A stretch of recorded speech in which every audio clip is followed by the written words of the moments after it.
अस्सलाम वालेकुम साथियों। बिहार के अंदर होने वाले विधानसभा चुनाव में असदुद्दीन ओवैसी की एआईएमएम पार्टी की एंट्री इस बार काफी ज्यादा मजबूती से हुई है और यहाँ पर असदुद्दीन ओवैसी की पार्टी काफी मजबूती में नजर आ रही है। एक एक सीट पर लगभग चार चार पांच पद प्रत्याशी एमएम पार्टी का टिकट मांग रहे हैं, एमएम पार्टी के सिंबल से चुनाव लड़ना चाहते हैं।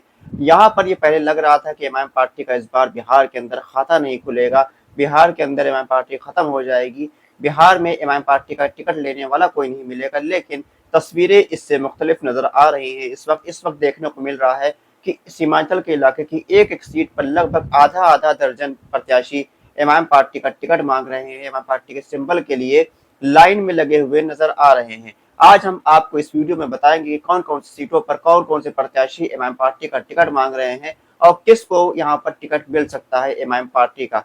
बिहार के अंदर 2 अक्टूबर या नवंबर के अंदर बिहार विधानसभा चुनाव 2025 होना है।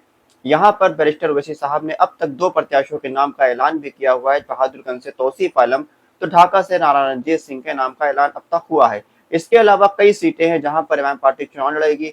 एमआईएम पार्टी के सिंबल पर चुनाव लड़ने के लिए प्रत्याशियों की होड़ लगी है, लाइन लगी हुई है। रोज नए लोग एमआईएम पार्टी में शामिल हो रहे हैं टिकट लेने के लिए। आज हम बात करें सीमांचल के इलाके के जहां पर एमआईएम पार्टी सबसे ज्यादा मजबूत है। पिछले बार एमआईएम पार्टी ने यहाँ पर 5 सीटों पर बड़ी जीत हासिल करी थी, लेकिन 5 में से 4 विधायकों ने पाला बदलकर आरजेडी में चले गए थे, जिसके बाद एमआईएम पार्टी को काफी बड़ा नुकसान हुआ था। लेकिन अब इससे तस्वीर मुख्तलिफ नजर आ रही है। एमआईएम पार्टी ने कमबैक किया है, अपनी ताकत को बढ़ाया है और यहाँ पर जो पुराने जो विधायक थे उनसे मजबूत मजबूत नेता एमआईएम पार्टी में शामिल हुए हैं। पहले हम बात कर लेते हैं उन 5 सीटों के बारे में जहां पर एमआईएम पार्टी पिछले बार चुनाव जीती थी। तो ये 5 विधानसभा की सीटें थी आमौर, बायसी, कोचाधामन, बहादुरगंज और जोकीहाट विधानसभा की सीट।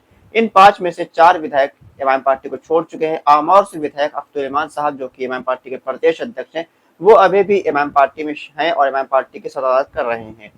आमौर से यह बात मानी जा रही है कि अब्दुल रहमान साहब भी एमआईएम के उम्मीदवार होने वाले हैं और आमौर विधानसभा सीट पर उनका प्रत्याशी का नाम का ऐलान समझो डिक्लेयर है।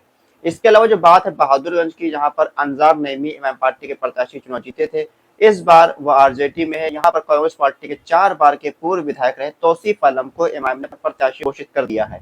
तो बहादुरगंज के अंदर एमआईएम प्रत्याशी घोषित हो चुका है। इसके अलावा जो एक सीट थी कोचाधामन विधानसभा की सीट, कोचाधामन सीट पर इजहार एमआईएम पार्टी के सिंबल पर चुनाव जीते थे, वो बाद में आरजेडी में शामिल हो गए हैं। ये सीट काफी मजबूत है एमआईएम पार्टी के ताल्लुक से। यहाँ पर लगभग 4-5 उम्मीदवार हैं जो एमआईएम पार्टी के सिंबल पर टिकट मांग रहे हैं, जैसे कि साद समदानी साहब जो कि कांग्रेस के पहले प्रत्याशी रह चुके हैं, सेकंड नंबर पर भी आ चुके हैं।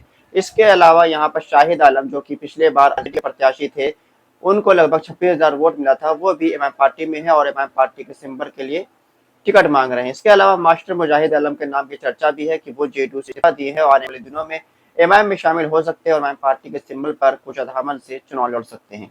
यहाँ पर एक खबर यह भी है कि अब्दुल रहमान साहब इस सीट पर चुनाव लड़ सकते हैं, क्योंकि अब्दुल रहमान साहब की ये पैतृक सीट है, इनका घर भी यहीं पर है।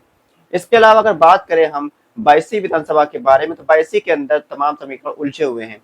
यहाँ पर तकरीबन 4-5 प्रत्याशी हैं जो एमआईएम पार्टी का टिकट मांग रहे हैं, एमआईएम पार्टी के सिंबल पर चुनाव लड़ना चाहते हैं। अभी हाल ही में आपने देखा होगा एमआईएम पार्टी के जो पूर्व प्रत्याशी 2015 में थे गुलाम सरवर साहब, वो एमआईएम पार्टी में वापस आए हैं और ये माना जा रहा है कि गुलाम सरवर एमआईएम पार्टी के सिंबल पर मिलने के बाद ही वापस आए हैं। लेकिन एक बार ये चल रही है कि पूर्व मंत्री हाजी अब्दुल सुभान साहब एमआईएम में शामिल हो सकते हैं और अगर हाजी अब्दुल सुभान एमआईएम में शामिल होते हैं तो ऐसी स्थिति में बायसी विधानसभा सीट से हाजी अब्दुल सुभान साहब का टिकट मिलना कन्फर्म है। ऐसे में यहाँ पर जो 2-3 और प्रत्याशी है उनकी उम्मीदों पर पानी फिर सकता है।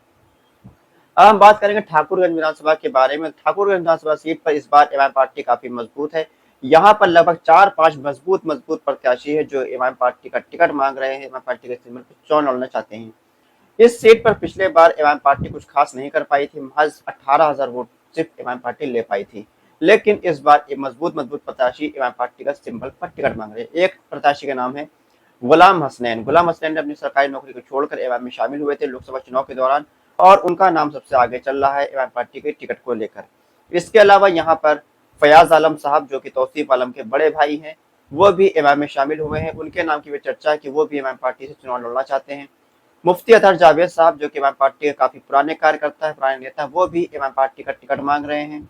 इसके अलावा किशनगंज के एमआईएम के जिला अध्यक्ष हैबर बाबा, वो भी एमआईएम का टिकट मांग रहे हैं। अब यहाँ पर देखना होगा एमआईएम पार्टी यहाँ पर टिकट किसको देती है। लेकिन अगर आंकड़ों की बात करें, ग्राउंड लेवल की बात करें, तो यहाँ पर गुलाम हसनैन का नाम सबसे आगे चल रहा है। इसके अलावा जोकीहाट विधानसभा सीट जो काफी हॉट सीट है, यहाँ पर पिछले बार शहनवाज आलम चुनाव जीते थे। हालांकि बाद में वो आरजेडी में चले गए। उन पर आरोप लगा कि बाकी जो विधायक हैं एमआईएम पार्टी में तोड़ने की जो जिम्मेदारी थी वो शहनवाज आलम पर बनती है। शहनवाज आलम ने ही एमआईएम पार्टी को तोड़ा है और एमआईएम पार्टी के बाकी विधायकों को लेकर आरजेडी में गए हैं। ऐसे में शहनवाज आलम से हिसाब चुकता करना एमआईएम पार्टी इस बार चाहती है। यहाँ पर मुखिया मुर्शीद आलम एमआईएम पार्टी में शामिल हुए हैं। वो प्रत्याशी के तौर पर प्रचार प्रसार कर रहे हैं। हालांकि चुनाव के प्रत्याशी का ऐलान नहीं हुआ है, भावी प्रत्याशी के तौर पर वो प्रचार कर रहे हैं। इसके अलावा मौलाना अब्दुल्ला सालिम साहब भी यहाँ पर काफी अरसे से काम कर रहे हैं। पिछले बार भी टिकट मांग रहे थे लेकिन उनको टिकट नहीं मिला था। इस बार टिकट की उम्मीद उनको फिर से है। बयान भी दे चुके हैं कि हम टिकट हमको मिलेगा तो हम मजबूती से चुनाव लड़ेंगे।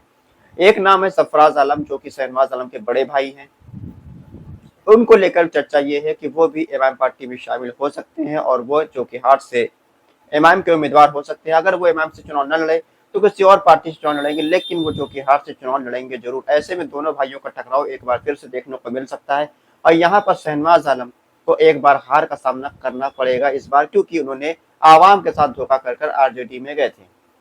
इसके अलावा बहुत सी सीटें ऐसी हैं जहां पर एमआईएम पार्टी मजबूत है, प्रत्याशी उतारने वाली है। यहाँ पर कई प्रत्याशी एमआईएम पार्टी में शामिल हो रहे हैं। आए दिन एमआईएम पार्टी के पटना कार्यालय हो या किशनगंज कार्यालय हो, यहाँ नए नए लोग आकर एमआईएम पार्टी में शामिल हो रहे हैं, अपने टिकट के लिए आवेदन दे रहे हैं, प्रत्याशी बनना चाहते हैं एमआईएम पार्टी का। और बिहार के अंदर एमआईएम पार्टी की मजबूती से जो लोग प्रभावित हो रहे हैं, जैसे कि कई पूर्व विधायक भी हैं, उसमें कई पूर्व सांसद का नाम भी आ रहा है, कई पूर्व मंत्रियों का नाम भी आ रहा है कि वो भी एमआईएम पार्टी में शामिल हो सकते हैं आने वाले दिनों में। और बिहार के 2025 विधानसभा चुनाव में एमआईएम पार्टी के सिंबल पर चुनाव लड़कर एमआईएम पार्टी को जीत दिलाना चाहते हैं। एमआईएम पार्टी ने ऐलान किया है कि उनकी पार्टी 40 से 50 सीटों पर प्रत्याशी उतारेगी और एक ऐलान एमआईएम का यह भी है कि 4 का बदला 24 से लेंगे। तो यहाँ पर 24 विधायक को जीतने का टारगेट एमआईएम पार्टी ने लेकर रखा है और एमआईएम पार्टी आए दिनों नए नए लोगों को पार्टी में शामिल कर रही है। कई बड़े बड़े दिग्गज भी एमआईएम पार्टी में शामिल होने की होड़ में लगे हुए हैं। अब यहाँ पर तेजस्वी यादव कांग्रेस पार्टी के लिए काफी मुश्किलों का सामना करना पड़ेगा, क्योंकि एमआईएम पार्टी इस बार फुल फॉर्म में तैयारी कर रही है। एमआईएम पार्टी को छेड़ने वाले का नाम भी तेजस्वी यादव है। अगर एमआईएम पार्टी के 4 विधायकों को न तोड़ा जाता तो एमआईएम पार्टी आरजेडी के साथ थोड़ी रियायत कर सकती थी, लेकिन खुद ही उन्होंने आग में घी डालने का काम किया है, तो उसका खामियाजा भी उनको भुगतना पड़ेगा। एमआईएम पार्टी पूरी कोशिश करेगी कि इस बार आरजेडी को उसका सबक सिखाया जाए और आरजेडी से बदला लिया जाए।